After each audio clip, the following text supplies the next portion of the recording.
Last night was a historical night in the world of professional wrestling, with an emphasis on All Elite Wrestling, because longtime friend of the show, Scorpio Sky, became the 9th TNT champion. Now, he's only the 6th man to wear that title because Scorpio Sky defeated Sammy Guevara. And some people might consider this a stunning upset, but not me. Now, this isn't the first time these two have squared off in a ring against each other. The rivalry of Men of the Year and the Inner Circle put these two in combat multiple times in an AEW ring. But this is the second time that Scorpio Sky has taken a championship away from Sammy Guevara. The last time was at Wrestling Circus when Scorpio Sky won the Ringmaster title. That was back in 2019.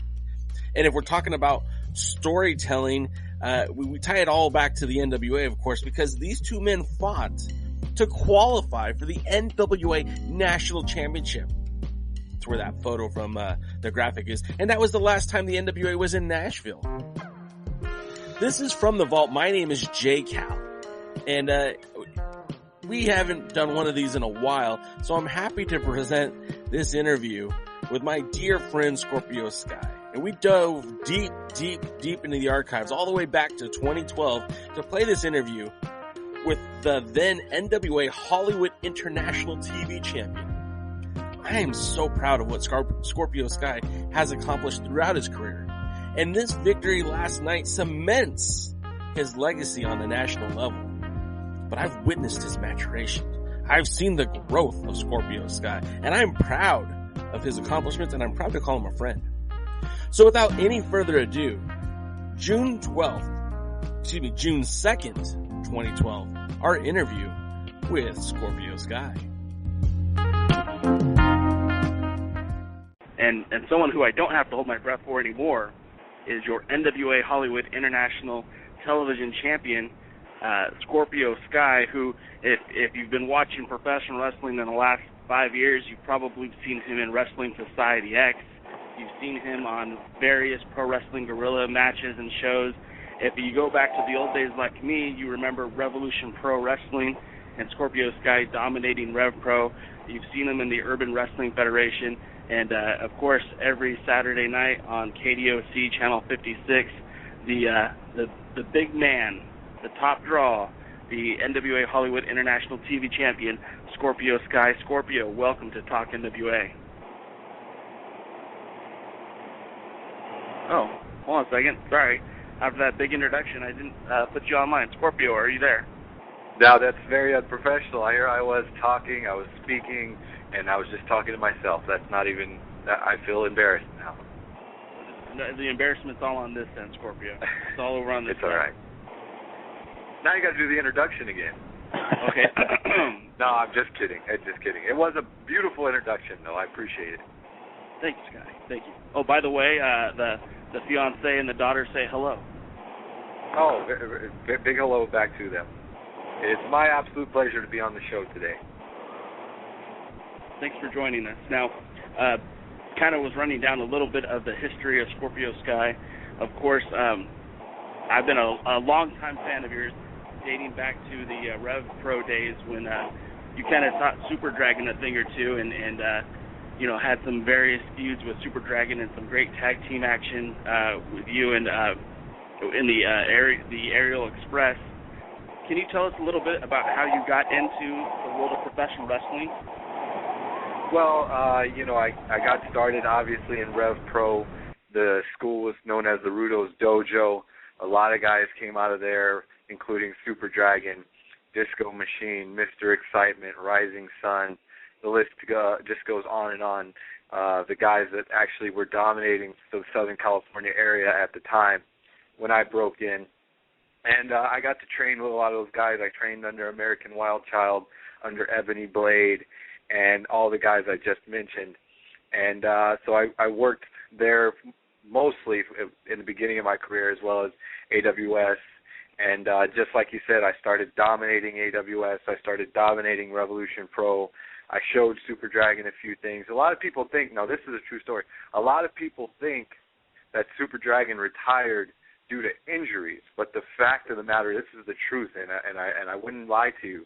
this is the truth. He had a couple of matches with me, including our final match, which was in 2004 in Germany, where we main evented WXW. And we were on the plane on the way home, and he looked at me and he said, you know what? I can't do this anymore. I don't want any more parts of you. We got through this match. I'm done. I'm quitting professional wrestling. I'm getting out of the business as soon as I can. You can have it. It's yours, Scorpio Sky. I don't want any more of you. And that's a true story. Not a lot of people know that. Well, breaking news right there. To the accolades of Scorpio Sky is also the semi-retirement of Super Dragon.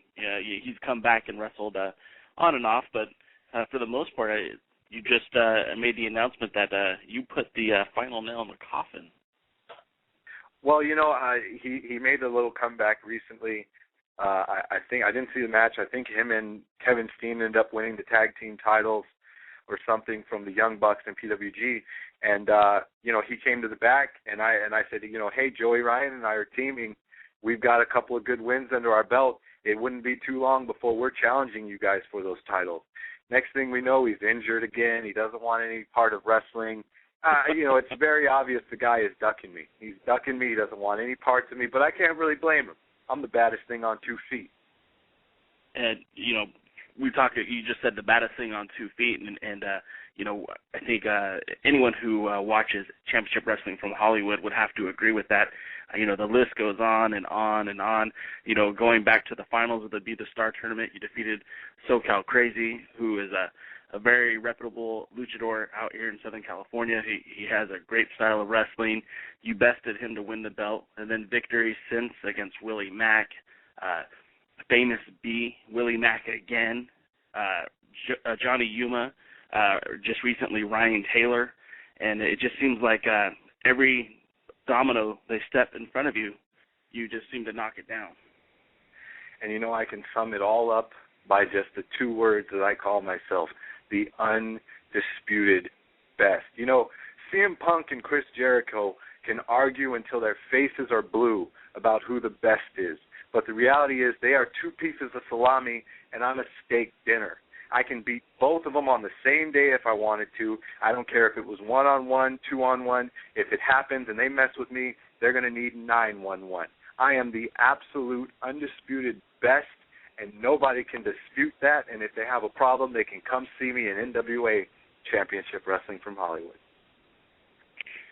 Now, since becoming the champion, I wouldn't say that the attitude has changed, because you've always professed that you're the best, and I don't think any fan would argue with that. But with Christian Cole kind of helping call the shots, with Big Duke in your corner helping to strengthen and get you into better conditioning, it seems like some of the fans might have turned on you. I mean, how do you feel about that? Well, that just comes with the territory. Success breeds hate. And, when you're beginning, you're the underdog.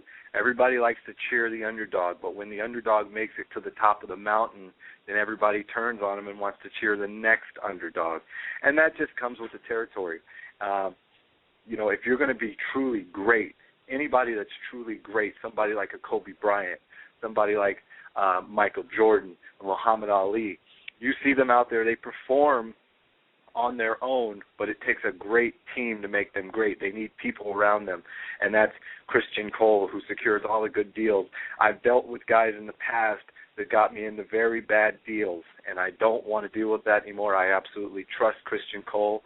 He's going to get me everything I need every single time I step in the ring, so all I have to do is step in the ring and do what I do, and that brings me to Big Duke, getting in shape. I'm in the best shape I have ever been in. I'm bigger, I'm stronger, I'm faster, I'm more ripped. I feel great. You know what? As a matter of fact, just a week ago, I murdered a rock.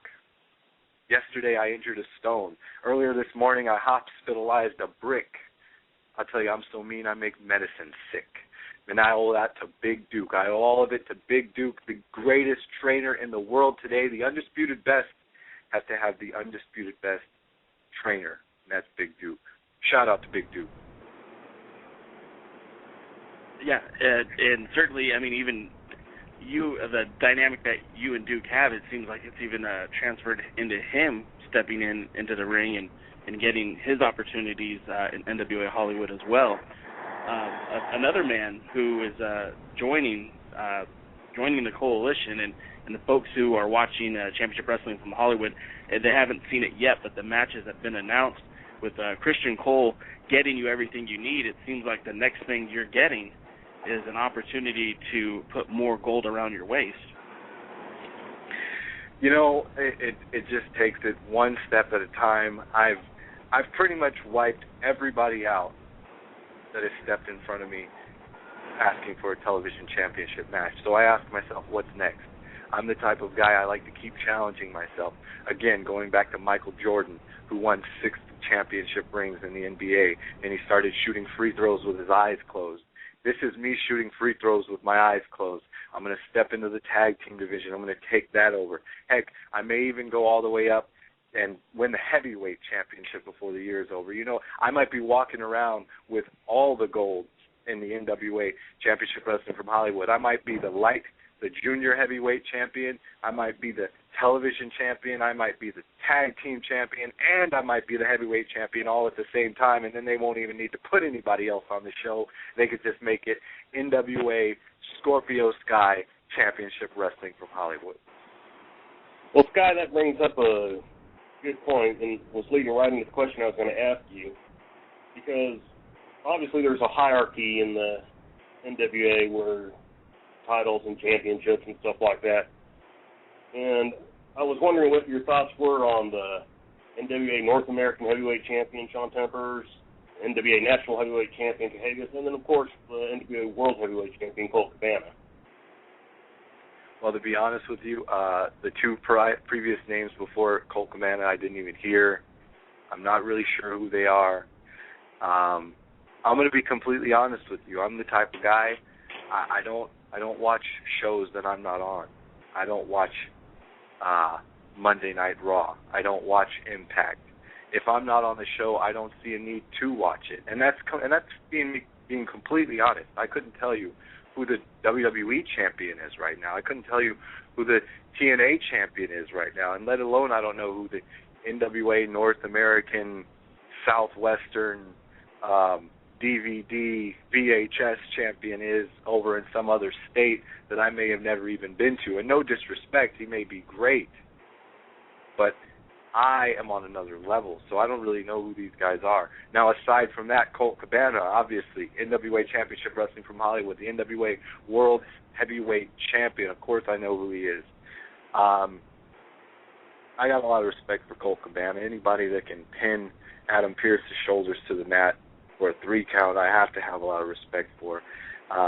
Does that mean that I don't want to get in the ring and take his head off myself and take the championship belt? Absolutely not. He's on the hit list, and we'll see what happens later on this year with that. Now, I have a question for you. I know you wrestle for NWA Championship Wrestling from Hollywood, and I think you wrestle for 1 or 2 other NWA promotions in California. But do you have interest in going to other places and showcasing your talent? Places like what? Well, there's all over Texas, New Jersey, Florida.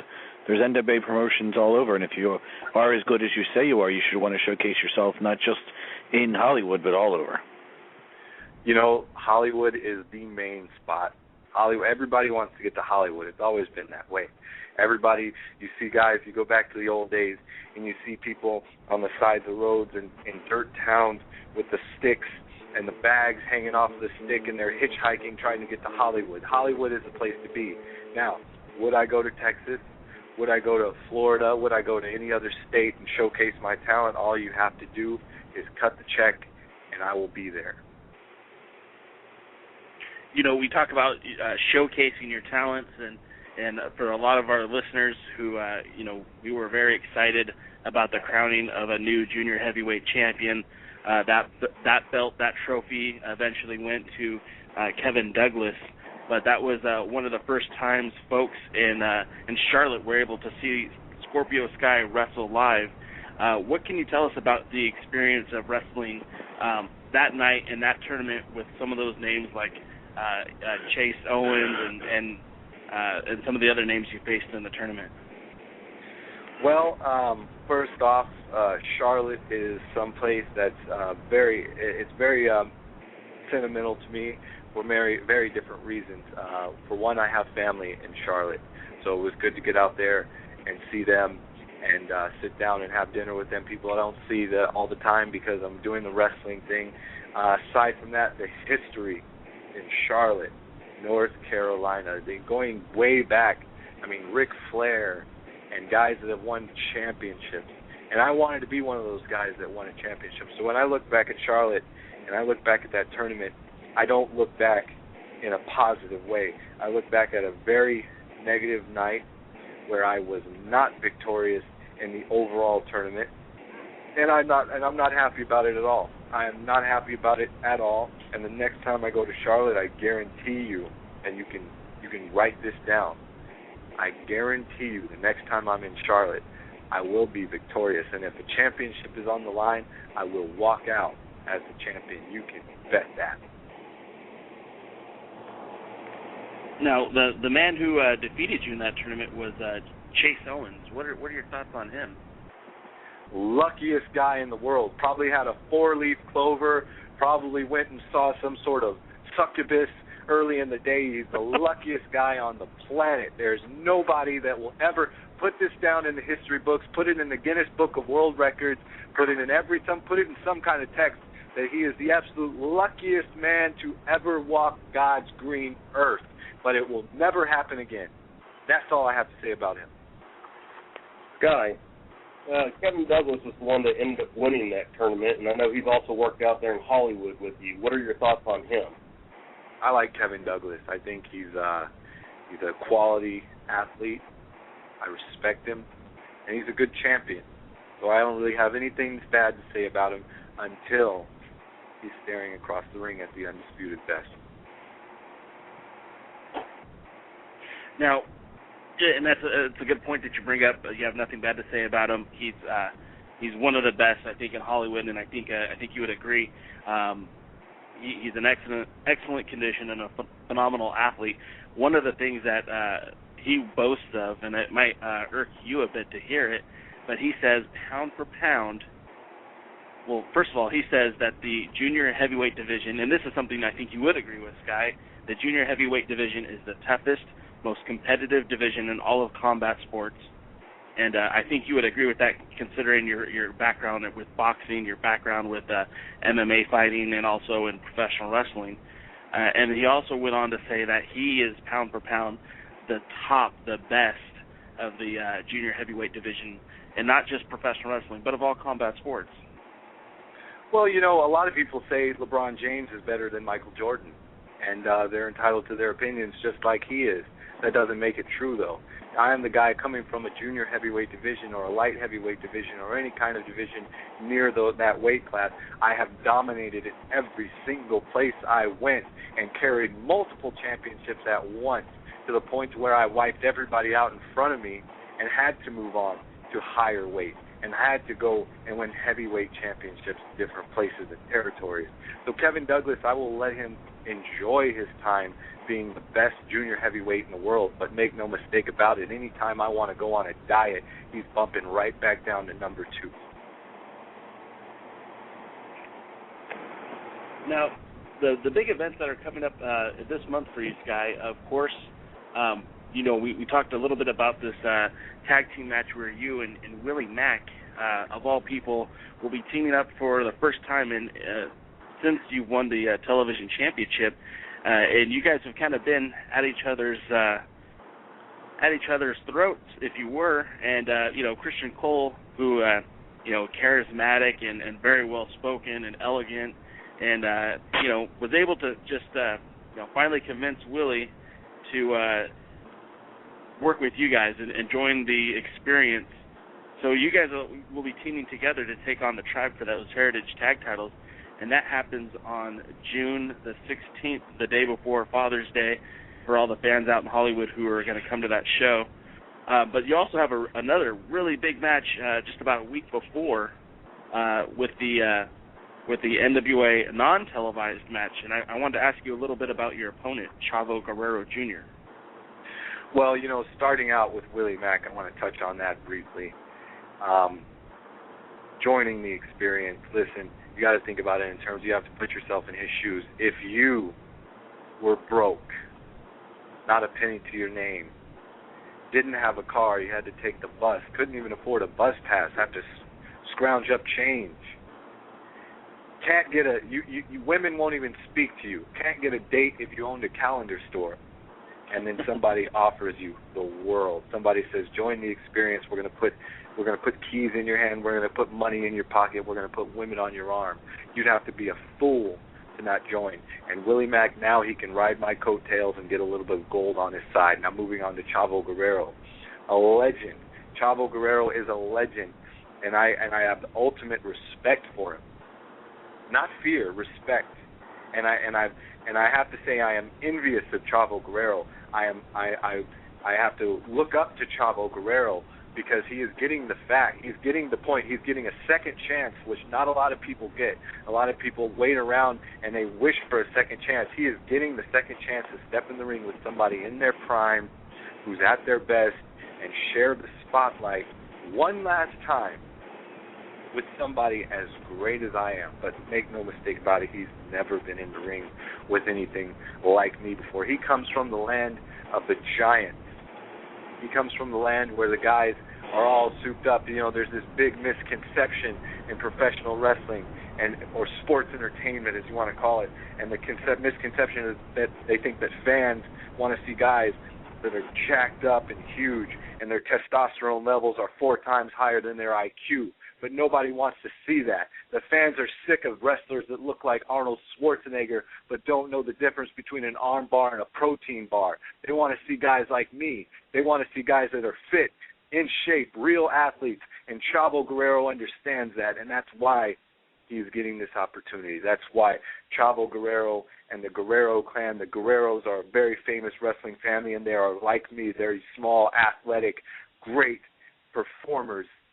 And it's going to be a tremendous match. Make no mistake about it.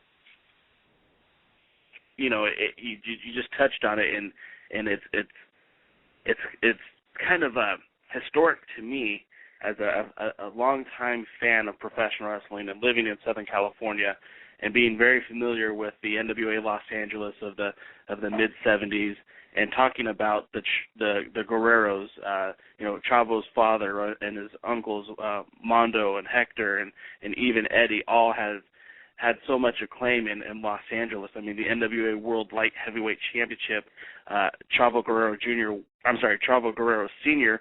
won that in the Grand Olympic Auditorium. You talk about Hector and Mondo. And Chavo all have held the NWA Americas Championship, again, in and around the Grand Olympic Auditorium for NWA Los Angeles and NWA Hollywood. And fitting, you know, maybe 35 years later, we're in the cusp of the NWA Hollywood's rebirth, crowning its first ever international championship, television championship last year. And now you are kind of facing off the face of NWA Hollywood in the year 2012, facing off against the legacy of NWA Hollywood from, you know, its origins back in the mid 70s. The unsung hero of the Guerreros, a 3-generation star, competing against you in what is probably, you know, it's not televised, but maybe one of the most significant, biggest matches in the history of NWA Hollywood. You know, I absolutely agree with you. I will never, ever, ever say anything bad about the Guerrero family. They are one of the most respected families in wrestling, and I just don't do that. I've got a lot of respect for them on a personal level.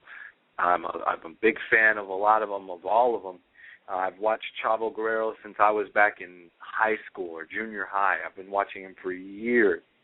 And again, they are history. They are a great part of this wrestling history, especially here on the West Coast and in California, like you said, dating back to the Grand Olympic Auditorium. So that is why this is so significant, that you have Chavo Guerrero, one of the premier ones, one of the biggest stars in the family, stepping in the ring against the present-day soldier of NWA Hollywood, the present-day, the face, the banner carrier of NWA Hollywood. And I just hope everybody comes out and shows support I hope all the Latino fans come out, bring their flags, show their support, because I tell you, Chavo is going to need all the help he can get, because we're going to find out if he can still get it done. We know he can go, but let me tell you, I am not one of these WWE guys. If you get in the ring with me, you got to be able to go and go hard, because if not, you're going to go home hurt. Who does Scorpio Sky want to get in the ring with? Who's somebody out there that you feel could best stretch your abilities and your talent? One or both of the Bella twins. Okay, I'm not going to argue with that. That's it. That's the only. That's it. I've beaten everybody else. So now I've got to start taking on two at a time. Get the Bella twins in the ring. We'll make it happen. So Scorpio, I'm going to say, I've again followed your career for a very long time, and I think it's fair to say that I've seen some of the biggest matches you've had. I mean, I traveled down to San Diego to watch you take on Shelton Benjamin for Mach 1's Center Slam, and I believe that match was probably one of maybe your greatest matches that you didn't win. How was it stepping into the ring with a guy like Shelton Benjamin, obviously gifted athlete, he's probably a hybrid of what you were speaking of earlier, a wrestler who can be competitive but also is a bigger sized wrestler. What can you tell me about working with Shelton Benjamin? I said it going into the match. Shelton Benjamin has no weaknesses. He is a bigger, stronger, more powerful version of Scorpio Sky. So I was definitely, even taking aside the fact of the name value, I was the underdog going into that match. But I came so close. And like you said, possibly the greatest match I've ever had that I did not win. And it still eats away at me today because I became so close and I trained so hard. I trained very hard going into that match. And I just couldn't get it done. But no shame, Shelton Benjamin, hey, he's one of those guys that was completely overlooked up in WWE and Giant Land. He was a guy that could have been their top champion. He could have main evented WrestleMania. He could have main evented any pay-per-view. He could have been their champion, and they blew it. He was probably the best athlete they've had since a Kurt Angle, since a Brock Lesnar, and they blew it. But now he's in ROH, I believe. He's doing well. I wish him the best. But if I get one more chance, I want one more shot, I absolutely know I could beat him. So he is one guy I definitely would say I'd like to get back in the ring with one more time.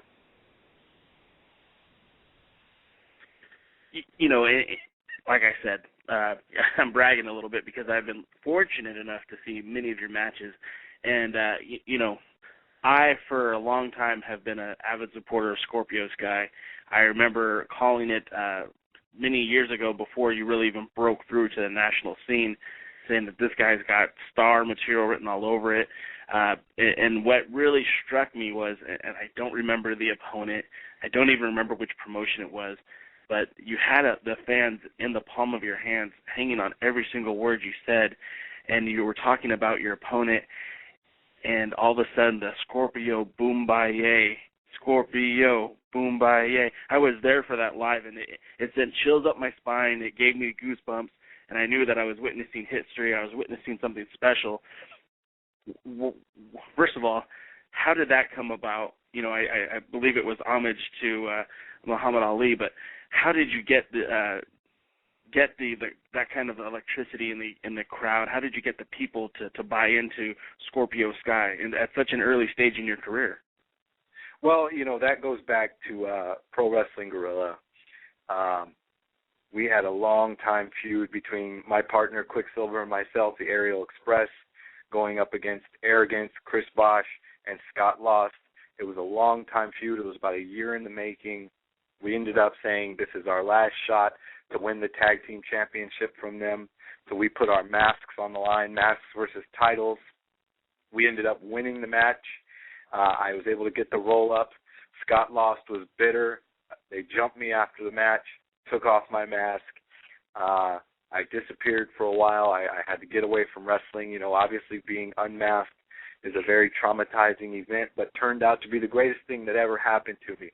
So flashing forward, I came back. I put the beating on Scott Lost, and there I was in the ring. I had my T-shirt that said Boomaye on it. And it just, I was a huge Muhammad Ali fan growing up.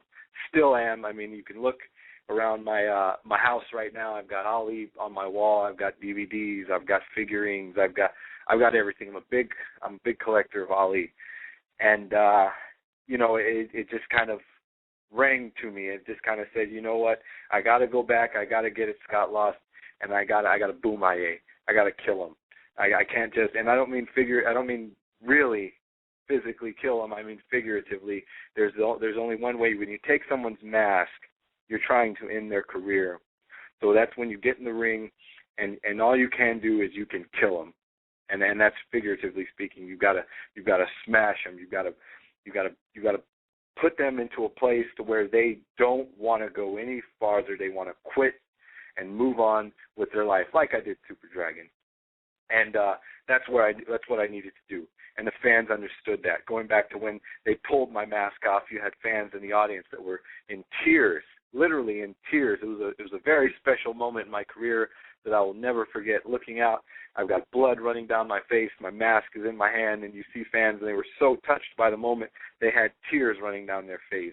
And that was everything that led into that one interview where I delivered in one speech. It was like a State of the Union address, where I said in one speech that I am back, I'm not dead, I'm coming for Scott Lost, and I'm going to kill him. Boomaye. Wow, I just got goosebumps all over again. And I mean, I was there, and the crowd reacted. The crowd was into it, and it was one of the best moments I've ever seen in pro wrestling. And it wasn't produced in Connecticut. It wasn't filmed in Orlando. I mean, it was a live indie wrestling event here in Southern California. And, when you guys come out to support pro wrestling and watch these shows, and you see the next generation of stars, a guy like Scorpio Sky, who at that time, I think you had been in the business for maybe, 4 or 5 years, and it really just kind of took a big moment. And it wasn't the main event. It wasn't the top match on the card, but it stole it. It stole the attention of the fans. It stole the attention of the internet wrestling community, and still something. Again, I had kind of forgotten what led up to it, but that's one of my favorite memories of watching Scorpio Sky in the ring. One of the other things I'd like to ask you about is you've had several appearances in working with the WWE. You were there. You got to be a part of the entourage. You got to hang out with Floyd Mayweather Jr. How did that come about, and what can you tell us about your experiences, being in the corner of Floyd Mayweather Jr.? The money team. I'll tell you exactly how that happened, and I'm not going to lie to you. I'm going to be completely honest. It's a Sunday morning. I'm laying in my bed. I'm relaxing, enjoying my day off.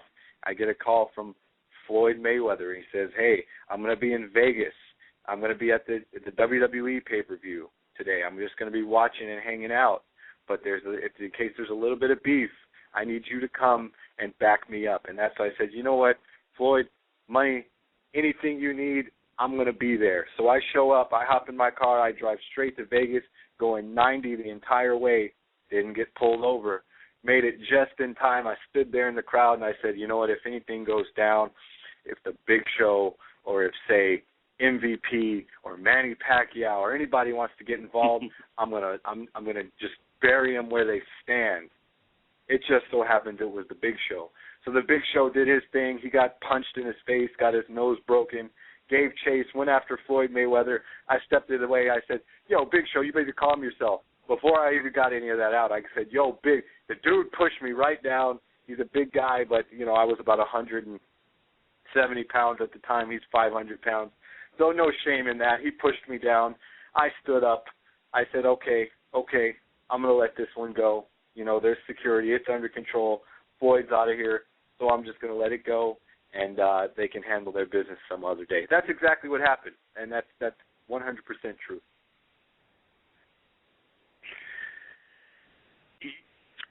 Does someone else have a question? I thought I heard someone say something. Okay. Hey, Sky, so, again, I keep going back to the history that I have following your wrestling career, your development. It seems like you are one of these hybrid athletes, and I mean in such as you've incorporated so much different styles of professional wrestling into your repertoire. A lot of your early action, I remember it being more aerial-based, a lot of high-flying. Then it kind of became more of like a submission style of wrestling where we're seeing, forcing your opponents to tap out with the various moves. And now it's kind of a very high-impact style of wrestling. It almost like there's no wasted movement in the ring where one move leads to the next move. And I just want to know how you developed your style and who inspired you maybe to the styles of wrestling that you use in the ring. Well, dating back, I've always been a huge fan of mixed martial arts. Going back to even 1993 when I was just a little kid ordering those pay-per-views, there'd be like 500 people in the audience. And I've always been a huge fan of that, and I've always liked that style. So even you go back to, say, when I first started back in like 2003, and I was using the triangle choke as my finishing move. Not a lot of people even knew what it was at that time, because this is years before mixed martial arts really took off. The UFC didn't really get big until I'd say 2007, 2008. Yep. And so this is back in 2003. So not a lot of people even knew what the triangle choke was. Even people in the business, they'd be like, "What is that exactly?" And I'd say, "Well, let me show you." My style just developed over the years. I like to mix it up a little bit. And I'd tell you an absolute true story. This is the one guy that influenced my style more than anything else is actually a rival of mine, Scott Lost. I was sitting and I was watching a wrestling show once. And every single thing on the show was exactly the same. Every single match was the same. Everybody was doing the same things in every single match. And it just got boring to me. The only person that stood out was Scott Lost because he did different stuff. He was out there and he was being innovative and he was doing things that nobody else did. And that moment, I think it was in 2008, at that moment, you know what? I'm changing everything. And from that moment on, I decided I'm going to do everything different. Because you can't scout a guy if you don't know what he's going to do and you don't know where it's coming from. That's the best example I can come up with. Be different. And I give that advice to everybody. Be different. Everybody grabs a chin lock the same. Everybody does a hammer lock the same. Everybody does an arm bar the same. But, you don't have to be the same. You can adjust yourself. You can move different. And you can set things up different. And that's how you psych your opponent out. If you're in boxing, you can't, everybody throws a straight right. Everybody throws a left hook. Everybody throws a jab. So you got to set it up different ways because otherwise they just know it's coming. So you got to set it up. You got to feint. You got to use your footwork. You got to move around and then set it up and then land your punches. It's the same thing in wrestling. You got to set things up. You got to be innovative. You got to be different. And then, bam, out of nowhere, knee strike, ace of spades, whatever you want to hit. That's the secret to my success. And I just gave it away. So now I'm going to have to be even more innovative. Well, Sky, we're running out of time, and I want to say thank you so much from not only the Cal clan out here in SoCal, but the folks for Alliance-Wrestling.com, Talk NWA. We're so excited to have you on the show today, and we really appreciate you taking time out of your busy schedule training. I'm even surprised you got reception out there in Big Bear. I know it's sometimes it's hard to even get a signal out there, so I want to thank you for giving us a call today. And I know you've got these two big matches out here in SoCal that are coming up again on the 10th, where you'll be taking on a WWE, former WWE Cruiserweight champion, a multi-champion for the WWE, WCW, and Chavo Guerrero Jr., and, of course, the Guerreros are legend in SoCal. And then also just about a week and a half or a week later when you take on the Tribe with your new tag team partner, Willie Mack. So I know there's a lot of training involved. And, again, thank you for taking time of notching that time out of your schedule to speak with us today. And best of luck, champ. Thank you very much. Make sure you guys follow me on Twitter, @Scorpio Sky. Look me up and like me on Facebook. No idea what the link is. I hardly use it, but use it anyway. Go to it anyway because I do post good stuff sometimes. Find me, and that's just about it. Buy your Experience shirt. More Scorpio Sky shirts coming. Join the team. Experience. One more question before I let you go, Sky. Where can folks buy the T-shirts? Is it exclusively at the live events, or can they order them online? We actually, we do them at the live events, but they can order them online through PayPal, and I have no idea what the email address was. I forgot. But if they look me up on Twitter, @Scorpio Sky, I can provide that information for them. They will also be on NWAHollywood.com very soon. And as a matter of fact, if you go and you buy the Scorpio Sky T-shirt on NWAHollywood.com, we are actually sold out of those currently, so you can buy that one, and we'll send you an Experience shirt. All right? Sounds good. And then for all those who want those shirts, we'll also get that information up at alliance-wrestling.com. Sky, thank you so much for taking time today, and we'll talk to you soon. Thank you. Thanks.